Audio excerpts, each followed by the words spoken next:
A gente vai chamar a dona de tudo aqui, a nossa chefa de Brasília, Carla Araújo, porque retomando a pauta, gente, hoje no noticiário em destaque a gente vai começar a ouvir os interrogatórios, os depoimentos, as falas dos réus na tentativa de golpe. Hoje o núcleo crucial, aquele grupo principal que a PGR determinou no caso, vai falar, então vamos ter interrogatórios. Bolsonaro, Mauro Cid, Walter Braga Neto, que vai ser online, Almir Garnier, os principais nomes que estão no noticiário hoje vão ter ali um momento de fala e, é claro, os preparos em Brasília também estão acontecendo nesse sentido, por isso a Carla Araújo está aqui com a gente. Carla, bom dia, prazer te receber por aqui. Como é que estão os preparativos? Inclusive já devem estar começando a chegar aos poucos para esse interrogatório, né? Conta pra gente como é que vai ser a organização. Bom dia, Natália. Bom dia, Bia. Eu acho ótimo quando temos essa força feminina aqui, é sempre bom. Gente, então, Natália, o dia e a semana começa com essa expectativa, né, desse julgamento. Hoje, a previsão é que apenas o delator, o ex-ajudante de ordens de Bolsonaro, Mauro Cid, fale, porque a expectativa que a gente tem aqui é que seja um depoimento longo. Lembrando que o Cid com a delação do Cid, que basicamente a denúncia da PGR se baseia aí. E o Cid, ele está no momento da delação que ele ainda não tem os seus benefícios determinados por ela. Então ele tem ali, e aí é o momento em que todos os réus vão estar sentados na sala, que é a da primeira turma do STF, que foi adaptada numa espécie de tribunal de júri ali, e aí vão estar todos esses réus lá ouvindo o Cid falar. Então você imagina, Natália, o que é um ex-ajudante de ordens do presidente da República, que era um subordinado direto do ex-presidente. A gente às vezes até chamava ele aqui de sombra do Bolsonaro, porque ele realmente estava aonde o Bolsonaro estava.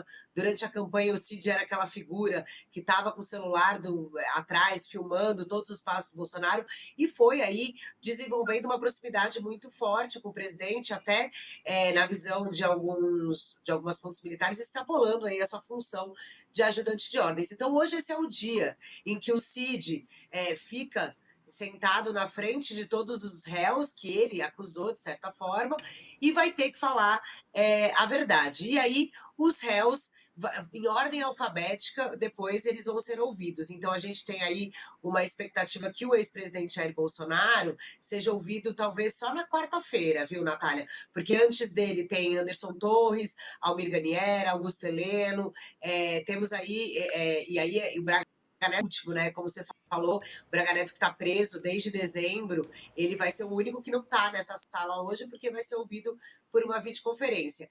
E aí, por serem réus, a Bia é advogada também, viu, Natália? Vou falar aqui mais Já mais foi esse currículo da stalkear Bia. ali para saber. Se eu falar uma bobagem, a Bia me corrige, mas nessa fase do processo, inclusive, eles podem em silêncio. Então, se eles quiserem, eles podem ficar em silêncio, alguns desses réus.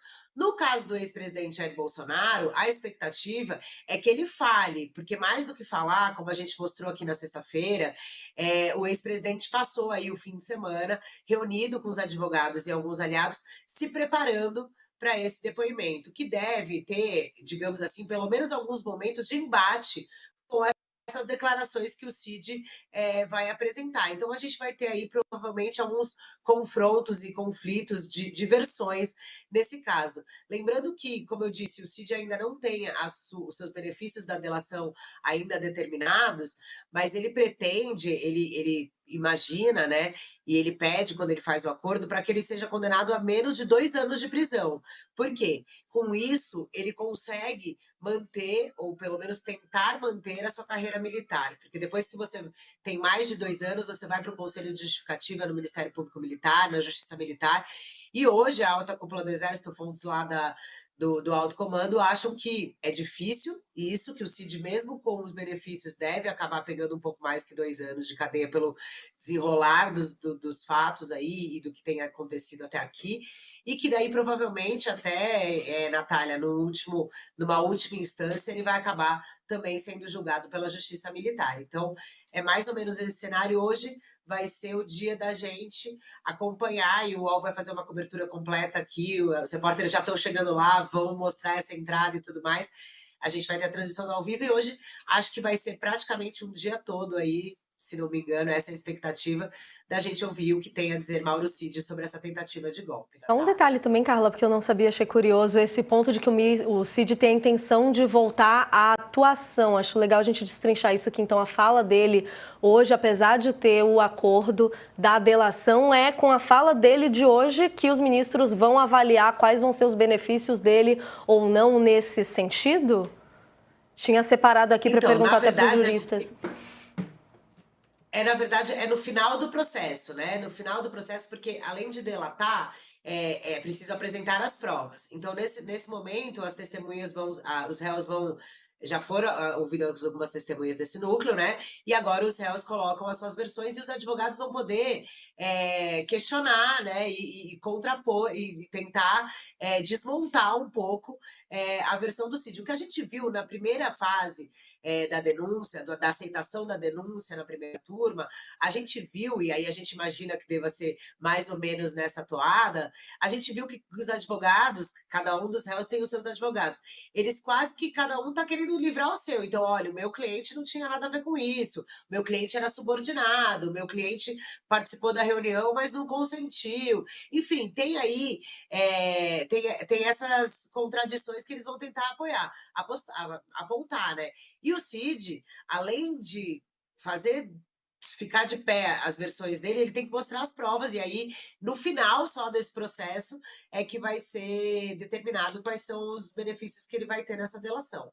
Perfeito, Carla. Só um pontinho final para a gente finalizar aqui a sua entrada, que eu sei que você está corrida por aí. A gente também está vendo as mobilizações e as preocupações com questões de segurança. Tem algum plano estipulado? O próprio Bolsonaro chegou a chamar os apoiadores para acompanharem, apesar de dizer que ele não vai lacrar durante a fala dele, como esperado pelos apoiadores. Mas existe já alguma preocupação específica, alguma mudança interna por aí para acompanhar durante esses depoimentos ao longo da semana?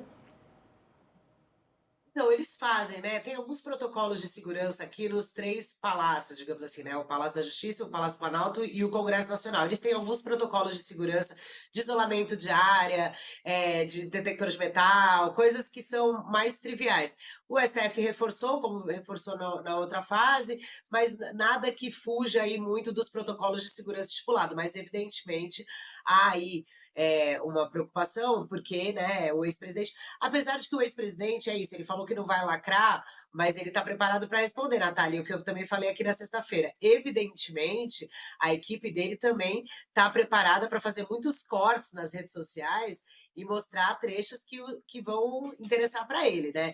Então, assim, nas redes sociais, com certeza, vai ter muita estratégia. Agora, aqui, por enquanto, a gente vai saber daqui a pouco, eu posso também mandar informações aí para atualizar, para ver como está sendo essa chegada, se tem ou não apoiadores, mas por enquanto o clima assim, o próprio STF, na verdade, pediu para jornalistas e advogados chegarem mais cedo, para evitar um tumulto na porta, para não ter problema ali de acesso, porque tem toda essa triagem de segurança. Mas é dentro dos protocolos que costumam acontecer em dias de eventos, em dias importantes mesmo, então não está nada assim tão fora do padrão, digamos.